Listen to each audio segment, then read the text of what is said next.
దర్శక పితామహుడు చిత్తజల్లు పుల్లయ్య 1934లో తీసిన తొలి లవకుశ చిత్రంలో సీతగా శ్రీరంజని నటించారు. ఆవిడకు నాటక అనుభవం ఉంది, కానీ సినిమాలకు కొత్త.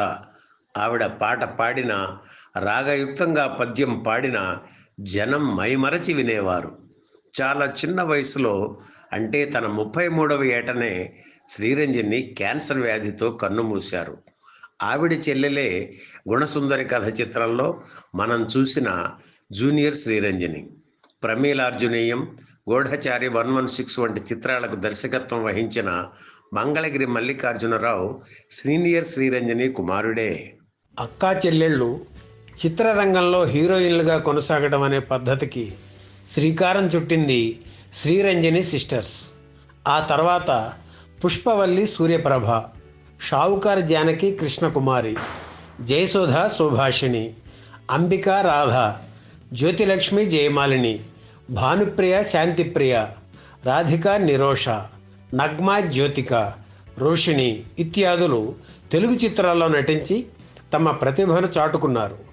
వారసత్వ వైభవాన్ని చాటి చెప్పిన శ్రీరంజని సిస్టర్స్ గురించి పూర్తి వివరాలు ఈ వీడియోలో చూద్దాం. గుంటూరు జిల్లా నరసరావుపేట తాలూకా మురికిపూడి గ్రామంలో 1906లో పుట్టారు శ్రీరంజని. ఆమె మేనత్తలు భరతనాట్యం చేసేవారు, బాగా పాడేవారు. అందుకే చిన్నతనం నుంచే శ్రీరంజనికి సంగీతం అంటే ఆసక్తి కలిగింది. బెజవాడ హనుమాన్ దాస్ దగ్గర సంగీతం నేర్చుకున్నారు. ఆ రోజుల్లో పౌరాణిక నాటకాలకు మంచి ఆదరణ ఉండేది. బాగా పాడగలిగే వారికి నాటకాల్లో అవకాశాలు వచ్చేవి. 6:30 శృతిలో గొంతెత్తి అద్భుతంగా పాడగలిగే శ్రీరంజనిని వెతుక్కుంటే అవకాశాలు వచ్చాయి. మగవేషం ఆడవేషం అని చూడకుండా వచ్చిన ప్రతి అవకాశాన్ని ఆమె సద్వినియోగం చేసుకునేవారు. రాధాకృష్ణ, శశిరేఖ పరిణయం, సావిత్రి, కనకతార, ఉషా పరిణయం వంటి నాటకాలు ఆమెకు మంచి పేరు తెచ్చాయి. ఈ నాటకాలకు నాగుమణి హార్మోనియం వాయించేవారు. వారిద్దరి పరిచయం ప్రేమగా మారి పెళ్లికి దారితీసింది. శ్రీరంజని తన గాత్రంతో ఆంధ్రదేశమంతా పాపులర్ అయ్యారు.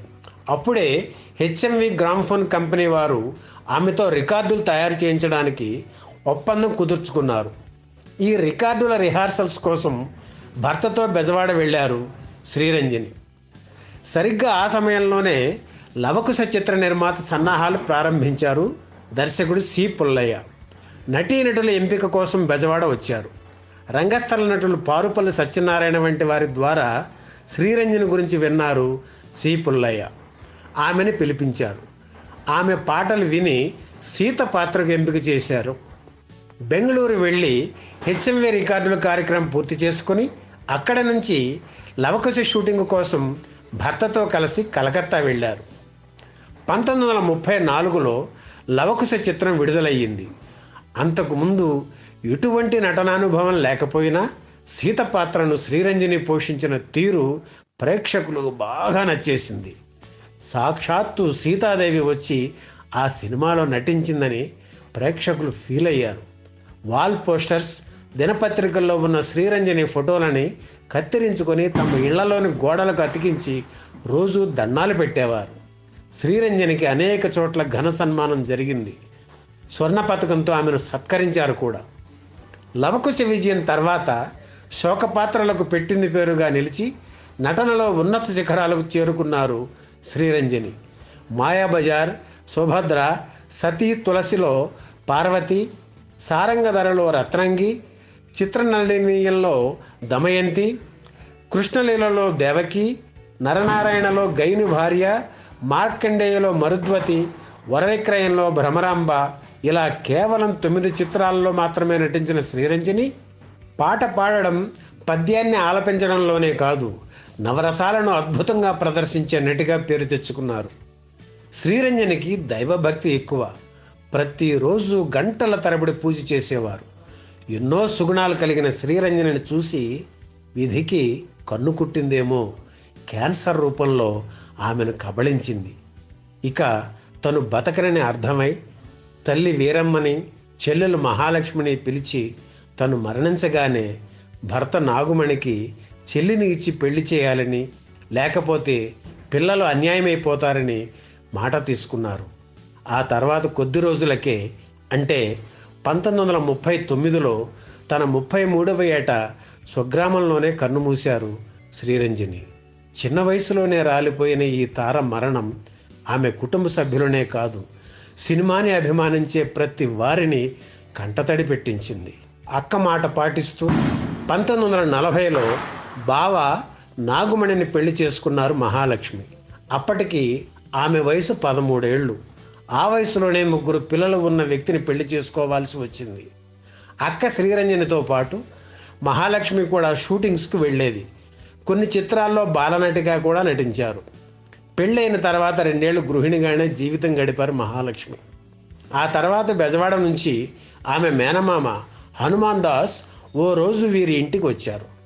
మహాలక్ష్మి కూడా మంచి గాయని కావడంతో ఆమె పాటలు విని సినిమాల్లో చేర్పిస్తే బాగుంటుందని సలహా ఇచ్చారు.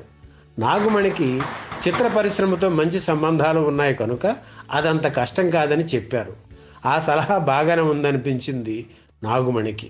పౌరాణిక చిత్రాలు తీయడంలో పేరు పొందిన దర్శకుడు చిత్రపు నారాయణమూర్తి ఆ సమయంలోనే బెజవాడ వస్తే ఆయన్ని కలిసి మహాలక్ష్మి గురించి చెప్పారు నాగుమణి. త్వరలో తను భీష్మ చిత్రం తీస్తున్నానని, అందులో ఆమెకు అవకాశం ఇస్తానని మాట ఇచ్చారు నారాయణమూర్తి. ఈలోపు మహాలక్ష్మికి నటనానుభవం ఉంటే మంచిదని దైతా గోపాలం దగ్గర శిక్షణ ఇప్పించారు. ఆ తర్వాత చిత్రపు నారాయణమూర్తి నుంచి కబురు రావడంతో భర్తతో కలిసి మద్రాసు వెళ్ళారు మహాలక్ష్మి. మేకప్ టెస్ట్ చేసి భీష్మ చిత్రంలో సత్యవతి వేషం ఇచ్చారు. ఈ సినిమాలో ఆమె 2 పాటలు కూడా పాడారు. భీష్మ పంపిణీదారులైన చెమ్రియా టాకీ డిస్ట్రిబ్యూటర్స్ ఈమె అలనాటి నటి శ్రీరంజని చెల్లెలు అని తెలుసుకుని జూనియర్ శ్రీరంజని పేరుతో పబ్లిసిటీ ఇచ్చారు. భీష్మ విజయంతో ఆమెకు ఆ పేరే స్థిరపడింది. ఆ తర్వాత గొల్లభామ, మదాలస, బ్రహ్మరథం, గీతాంజలి చిత్రాల్లో జూనియర్ శ్రీరంజని నటించినప్పటికీ అవేమీ ఆమె కెరీర్కి హెల్ప్ కాలేదు. ఆ సమయంలోనే గుణసుందరి కథ చిత్రంలో శ్రీరంజనికి హీరోయిన్ వేషం ఇచ్చి ఆమెకు ఎంతో మేలు చేశారు దర్శకుడు కేవీ రెడ్డి. ఎంతోమంది వద్దని వారించినా కేవీ రెడ్డి అస్సలు వినలేదు. శ్రీరంజని మీద నమ్మకంతో ఆమెకు ఆ వేషం ఇవ్వడం, ఆమె దాన్ని సద్వినియోగం చేసుకోవడం జరిగింది. గుణసుందరి కథ ఘన విజయం సాధించి ఆమె నట జీవితాన్ని మలుపు తిప్పింది. ఈ సినిమా చూసి తమిళ దర్శక ద్వయం కృష్ణన్ పంజు పరాశక్తిలో అవకాశం ఇచ్చారు. ఇందులో శివాజీ గణేశన్ హీరో. శ్రీరంజనికి ఇదే తొలి తమిళ చిత్రం.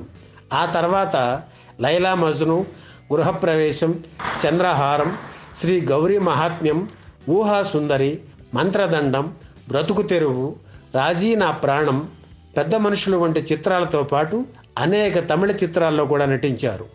ఎన్టీఆర్కి భార్యగా నటించిన ఆమె భలే తమ్ముడు చిత్రంలో తల్లిగా నటించడం విశేషం.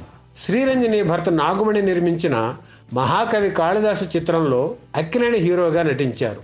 ఈ చిత్రంలో శ్రీరంజని పాత్ర ప్రేక్షకుల సానుభూతి పొందింది. మహాకవి కాళిదాసు చిత్రం తర్వాత శ్రీరంజని అస్వస్థతకు గురి కావడంతో డాక్టర్ల సలహాపై దాదాపు 4 ఏళ్లు నటనకు దూరం అయ్యారు. కోలుకున్న తర్వాత నాన్న తమిళ చిత్రంలో నటించారు.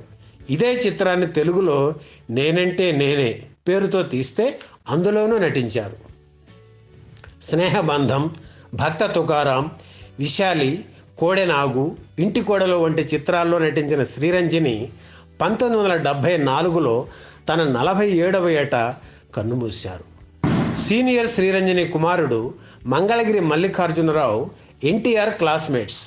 ఎన్టీఆర్ నటించిన ప్రమీలార్జునీయం చిత్రంతో దర్శకుడిగా పరిచయమై మంచి పేరు తెచ్చుకున్నారు.